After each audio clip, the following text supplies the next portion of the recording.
Hey guys, what's up? Rudy made a video a couple days ago titled, How Did We Get Here? And he spent about 30 minutes sitting in front of the camera musing on how markets work and what he observes, and asking a lot of what I think are rhetorical questions about why they work that way. And I think obviously Rudy understands how they work, but I think it's the why do they work that way that really kind of keeps him up at night, so to speak. And so there's a video that I've been trying to make for a while, and it's about market cycles and how investors never understand market cycles. And that's something you see in the stock market, and it's something you see the same way in the TCG market. Investors just think too short term to understand market cycles. And I've been trying to make a video about that for a while. I even filmed it last weekend. I just wasn't happy with the product and I deleted it. But seeing Rudy's video a couple days ago really got the wheels turning for me a little better. And so I'm going to somewhat supplement his ideas with some of mine here and just kind of expand on the why does it work this way. And hopefully we can kind of get some satisfying answers here. I really have 4 reasons for why these things happen. And so 2 of them are kind of soft, they're generalized reasons, and 2 of them are a little more specific. And so the first of the soft reasons is that most investors are just too emotional. So you literally trade part of your life, your pathetically short life, in order to get money. You are selling your labor. Most people sell their labor to an employer. They get money for it, and then they take some of that money that they can afford to spend on investment, and they invest with it. And so when they lose that money while investing, they get understandably very emotional about that. It's a very bad feeling to think that you did a job, you spent part of your life doing a job that you probably don't really like that much, and then the money that came out of it, you just lost it somehow in an investment. So people get incredibly emotional about investments. And of course, when people are emotional, they act irrational, they make bad decisions, they don't think enough, and they act impulsively. And all of those things will just compound to have overall a worse investment performance, whether you're in the stock market or you're in real estate or you're in the TCG market or anything else. You'll just do worse when you're acting emotionally, when you're tilted and you're not thinking clearly and rationally and going slow. And so, often something that I'll say in my videos is that sometimes it's best to just do nothing. It's best to invest with a calendar and not a stopwatch. Things like that. It's okay to be paralyzed with doubt in a market, because especially in the TCG market, there will always be more opportunity later. You do not need to FOMO, you do not need to get emotional and go all in, but a lot of investors do, and it takes time, it takes maturity, it takes experience before you will learn to be unemotional. And now it's easy to listen to these words and maybe say, okay, sure, I'll be less emotional about my investment, but to actually implement that is difficult and takes a lot of discipline, and it just takes essentially losing money over time to teach you hard lessons about it. And that's how I learned.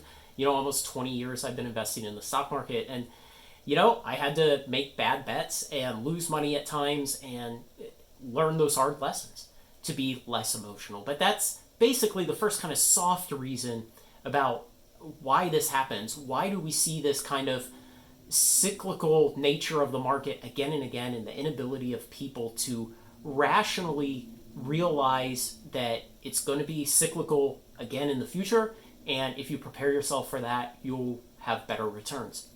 The second soft reason that you see this happen again and again, where people fail to just recognize cyclicality in the market and be able to act and predict future cycles with it, is because they're too impatient.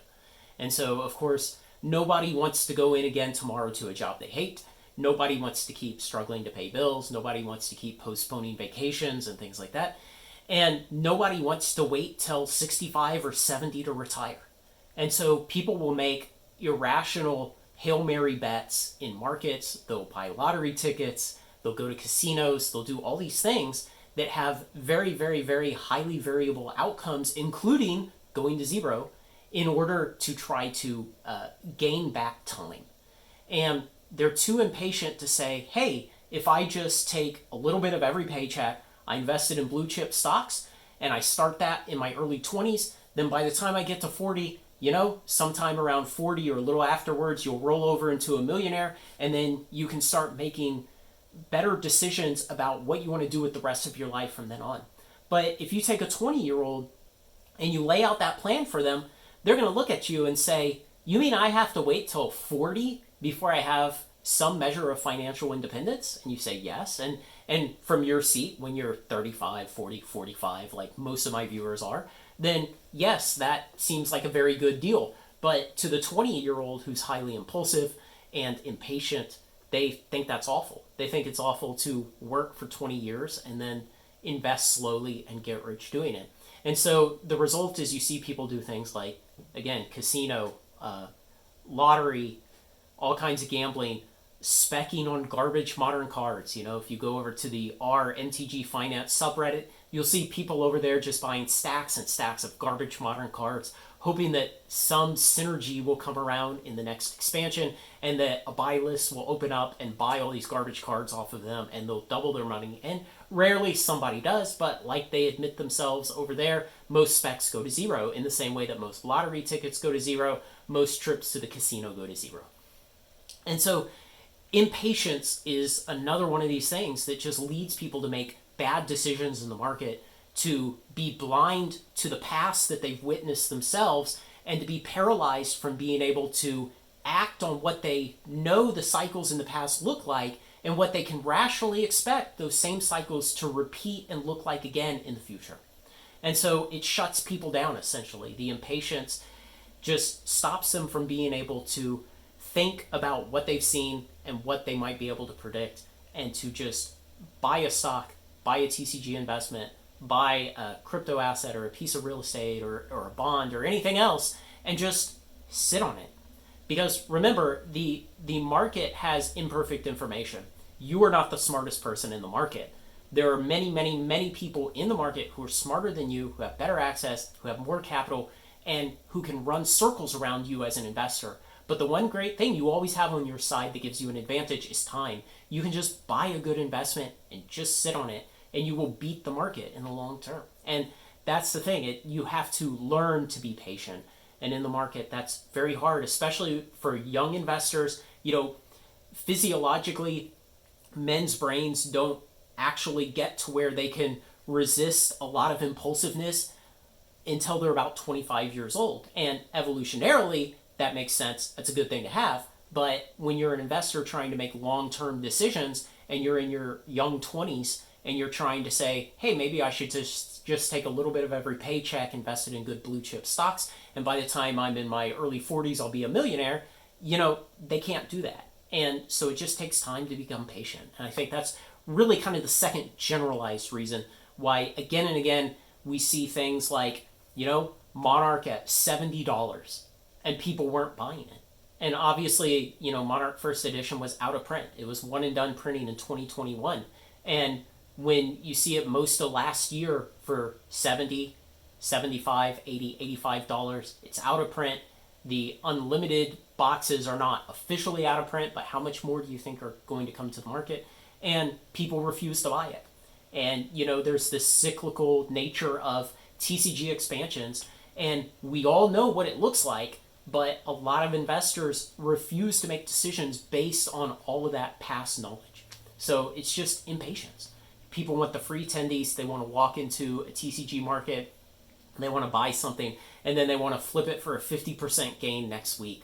Or they want to hold it at worst 6 months and pay off the credit card they bought it with and come out with doubling their money or whatever. But, it's just not reasonable. And on the long timeline, those people are making very highly variable bets that will burn them eventually. And eventually they run out of luck and do very badly in the long term, even if they're successful for a short period of time.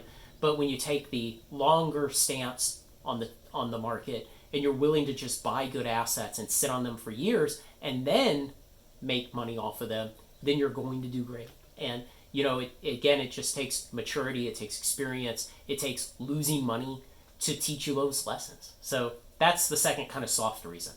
That dovetails into the first of the two kind of hard reasons for why this happens. Specifically, why does it happen? Not from a standpoint of kind of human psychology and like the bad way our brains have evolved and things like that. But specifically, why does Rudy sit up in the middle of the night contemplating these questions of again and again and again? Why do markets move this way? Why do the Timmies never learn? And the first specific reason is because they never learn the product life cycle. And markets are cyclical. So, if you think about the general economic cycle of boom to bust to boom to bust, or you think about the stock market cycles, or you think about commodity cycles where, companies will go and they'll open a mine and they'll mine a bunch of copper, but then they mine so much copper that they depress the price of copper, and then it's not profitable to mine it. And so then companies stop opening new copper mines, then there's not enough copper, and so then the price of copper goes back up. And you see these cycles in markets all the time.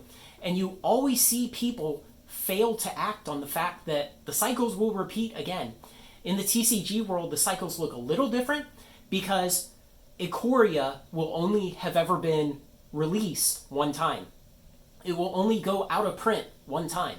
And so where in the stock market cycles look like this, in the TCG world, it just has one line, it comes down after release, and it sits, and then it goes out of print, and it sits a little bit more while the supply dries up, and then it starts to rise. And, there can be some turbulence in here depending on reprint patterns and depending on supply and other bigger macro issues and the whole TCG market as a whole acting on it and attitude and everything else. There can be a little bit of variation in there, but overall, in general, in the long timeline, it looks like this.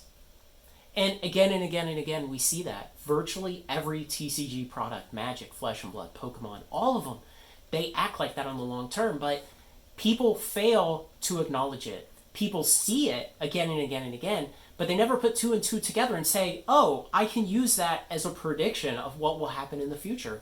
And especially when we're in a bear market like this last year or so, you kind of expect every product to fall after it comes out. And that's why I've been saying, don't buy Phyrexia yet. It's going to fall. The collector boxes, the draft boxes, the set boxes, they're all going to fall. And at some point in 3, 4, 5, 6 months, you can pick them up in this range when they're low. And then in another year after that, it'll go officially out of print, it'll rotate out of standard, and eventually it'll start ticking up. And I know people will have kind of a gut reaction to this next statement, but even Crimson Vow's going to do it. Even Midnight Hunt's going to do it. Streets of New Capenna, especially Baldur's Gate. Baldur's Gate was this situation where the engineering of the box was terrible. The expansion was fine. It was the box engineering that was just awful. But all of these other sets, they're going to do the same thing over time. They'll do it to different degrees. We obviously don't expect Crimson Vow to ascend at such a steep angle in price as something like Double Masters 2022 eventually will, when it's officially out of print, when the supply starts to dwindle, when predictably the prices start to rise. And so again and again and again, people fail to see these kind of cycles. And, in 2020 this is a story I love telling, but in the latter half of 2020, people were saying oil's never going to be worthwhile again. Oil companies are uninvestable. They're all going to go bankrupt. People were acting like we were going to stop driving cars. We'd never get on planes again. We'd never get on cruise ships again. Our power plants would never need to run natural gas or fuel oil. People wouldn't need fuel oil for winter heating in their homes. It was madness. And really what it was is it was at the bottom of one of these commodity super cycles. And some people stepped in and said, this is ridiculous. The price is driving the sentiment. We're at the bottom of a cycle. We all know this isn't going away. People still need to heat their homes. People still need to drive cars. One day people will get back on planes and cruise ships. And in 2020, if you said that in the second half of the year and you invested in oil companies, you're doing great right now. And likewise, at some point, and maybe in the next year or two, you might look around and you might say, oil companies are getting kind of gluttonous and they're cutting back on exploration because prices are so high, they're sitting pretty, and they're saying, why do I need to explore more? I'm selling all this oil for all these high prices. Then that may be the time to sell out of those investments. But most people, they'll follow what these idiot analysts in the financial market say. And the analysts are always late and usually wrong. They'll say, Hasbro has crashed to $40 a share off of a high of 110 or something. And they'll say, you should sell your Hasbro. And it's like, dude, it already crashed 60%. You should have told me 2 years ago or a year ago or whenever to sell it. Most of the analysts, they're so far behind the curve, issuing sell ratings after a stock has crashed and issuing buy ratings after it's already doubled or tripled going up. And most investors are the same way. And just kind of an anecdote on that, I was having a conversation with my dad, and I manage his retirement account and his wealth. And we were looking at his results over the last year, and we looked at, all of the individual companies, and he pointed out one, and I had him in a bunch of Exxon shares, and they've done great because, I had him buy it like, I don't know, a year and a half ago. And so they're up like 50 or 60 or 70% since then. And he just kind of made the offhanded comment of, man, you ought to buy more of that. And I said, but no, that's like the wrong way to put it, right? It's already gone up. This is not when you buy it. But most investors just reflexively think like that. They fail to understand the cycle, and they fail to think, oh, wait, if it's already up, I should stop buying. I should wait. In fact, I should contemplate when I might sell in the future. I should put some rational bounds on what the position should look like and when that should trigger me to think, hey, now it's time to sell and get out because maybe we're at the top of the cycle. But instead, most investors, they'll ride to the top of the cycle and they'll think, hey, everything's great. It'll never go down again. They'll be fully embroiled in the straight line fallacy of, oh, it's gone up. It'll continue going to the moon forever. And so they sit there, and then it eventually starts going down. And it's not until you're getting to the downside of the cycle that they say, oh man, I better protect what I have left. And they're ready to sell at a loss and hurt their overall long-term performance. And, that's kind of the first of the two specific reasons, the very, very specific reasons why Rudy sees these things again and again, why he sees the Timmies just fail to do well in the market, why they act irrationally. And of course, we know Rudy's not doing that. He's the guy who was buying Chilling Reign, buying as much as he could when it was $80 a box, And that's now in retrospect, that was the 300 IQ move. And, so Rudy's not falling for these problems, but he is sitting there in the middle of the night in his basement contemplating why, again and again, do all these people have these problems? Why do they fall for this? Why do they fail to achieve the kind of gains that they could? Why do people allow their attitudes to get so bad? Why do they mix their emotion and their attitudes with their investment when they shouldn't? And so that's the first of the two. The second of the more specific reasons why this keeps happening again and again is that too many investors spend too much effort projecting their own motivations onto the rest of the market. And what I mean by this is they assume that everyone else agrees with them. They assume that their opinions are popular and represent the middle ground, that they're a moderate, and that everyone else should probably be thinking the same thing. And that's something that's really difficult to learn and accept and then be able to act against when you're an investor. You have to understand that sometimes you will just flat be wrong. Sometimes the market will move against you. Sometimes you will make the correct assessment and you will still lose money.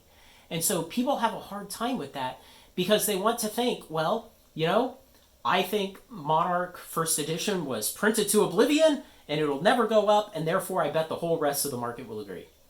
And again, that goes back to the expansion life cycle. We all know Monarch First Edition eventually will go up. Mon to 1K eventually, but it's a matter of how long. And people will have this attitude that because they're negative on a product, everyone else will be too. Another good example of this is double feature. I mean, I have not found anyone who likes double feature. I don't like it. I think it's an awful product, but I think it's incredibly investable because eventually the market will come around to it for other reasons than specifically liking Midnight Hunt, Crimson Vow, and the art style and the premium price that WotC put on it. There will be other motivations. And so you have to separate your emotion of whether you like something or not, whether you like a company, whether you like the product it sells, whether you like the people who run it, whether you like the way they engage in business practices, whether you like where this piece of real estate is, or anything else. You have to separate your emotions from what is the underlying asset, what can we expect it to do in the future. And that's why if you'll find buying boxes of double feature, even though I hate the set, I think the market is going to reward it in the future. Eventually the market will weigh it as a worthwhile, valid product. So you have to accept that every person in the market has their own motivations, their own opinions, their own ideas, their own timelines, their own things that they understand and they like to invest in. And this kind of dovetails into another thing that I think about a lot. It's when you look at comment sections on things, man, it could be Rudy's videos, it could be my videos, it could be Seeking Alpha comment section, Yahoo Finance, any of them, anything related to any type of investing. And you'll see all these people talking about manipulation, whales, and fixed markets. And really the reason for that is because the inexperienced or the new investor or the investor who's not really detaching from themselves and trying to take a step back and look objectively at things, they'll lose money on some kind of investment and they won't really understand why. They'll think, I made a good investment, the market was wrong. And so they'll think, what could have possibly forced me to lose money when I made what was so obviously a 300 IQ investment? And so they'll say, well, it must have been some greater force working against me. You know, it was manipulation, or it was a conspiracy, or it was paper derivatives manipulated in some way, or it's the whales driving up the price by selling back and forth to each other, or, you know, other nonsense like that. But people will kind of retreat to those mentally satisfying explanations when they don't understand why their opinion was not popular, why their opinion that some stock that they went long on did not go up in price when the market did not reward their prediction. And so they'll look for some kind of external immovable object that worked against them. And so you'll see that a lot. And it's just another symptom of people failing to understand that not everyone thinks like they do. Not everyone assesses situations like they do, has the same motivations, and wants the same thing out of the market. So just try and keep these things in mind. You know, the market cycle will always be there. Commodity markets will always be cyclical. The business economy cycle will always be cyclical. It'll go up, it'll get overheated, it'll start to fall over a bit, it'll contract, it'll come down, and then eventually it'll recycle and start going again. TCG expansion cycles will always be the same. A product comes out, it typically goes down in price, it dawdles around for a while, goes out of print, the supply tightens up, and it rises.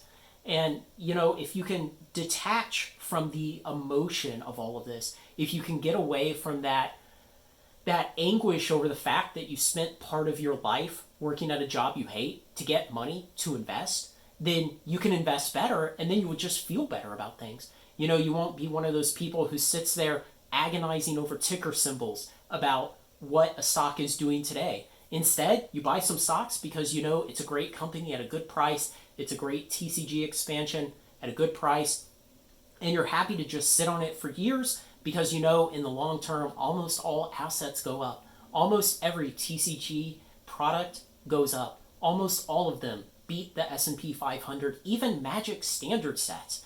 You know, it just takes the discipline to stop being so emotional about it. And that's why the Timmies fail again and again.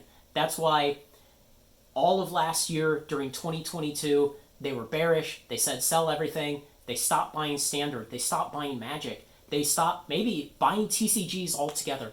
They thought Monarch would never do anything. And so today, you look at what are the consequences. Welcome to Wraith Unlimited is 80% higher than it was 4 months ago. Crucible of War about the same. Monarch's come up quite a bit. You know, all of last year, it was irrational for the market to be looking at all those products that were already out of print. In summer of 22, all of those first block Flesh and Blood Unlimited boxes, they were all, at a minimum, 6, 7, 8 months out of print. And people were still saying, yeah, $55, that's too much money, it's not worth that. That was what was crazy. That was people being emotional about it, people ignoring the TCG expansion cycle, the predictability of it, and the fact that almost every one of these products goes up, beats the S&P 500 in the long term. You just have to be patient.